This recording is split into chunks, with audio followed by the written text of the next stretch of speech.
কত কিছু চাইলাম, পাইলাম না, দিল না আল্লাহ। বলে না আপনার সব দোয়া কবুল, তবে কবুল হওয়ার 3টা সিস্টেম আছে। কয়টা? চান্দুল্লার ভাইয়েরা মনে থাকবে কয়টা? আপনি যত দোয়া করছেন সব কবুল, কারণ আল্লাহর কাছে কিছু চাইলে আল্লাহ ফিরাইয়া দিতে জানে না। আল্লাহ জানেই না কেমনে ফিরাইয়া দিতে হয়। সুবহানাল্লাহ কোন?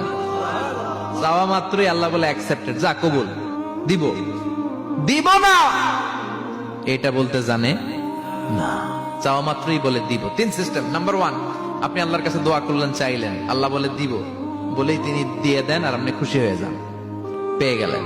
নাম্বার 2, আপনি আল্লাহর কাছে দোয়া করলেন, চাইলেন, তখনও আল্লাহ বলে দিব, তবে এখন না, সবুর, একটু পরে দিব। কখন দিলে আমার জন্য ভালো, আমার চেয়ে ভালো জানে কে, পরে দিবে।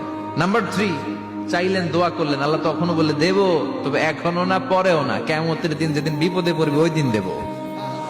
যেদিন তোর বাবা তোরে চিনবে না, তোর মা তোরে চিনবে না, বন্ধু বন্ধুরে চিনবে না, পীর সাহেব মুরিদরে চিনবে না, মুরিদ পীর সাহেবরে চিনবে না, ইমাম সাহেব মুসল্লিরে চিনবে না, মুসল্লি ইমাম সাহেবরে চিনবে না, কেউ কাউরে চিনবে না। ওই কঠিন দিনে তোরে আমি বাঁচাইয়া দেব।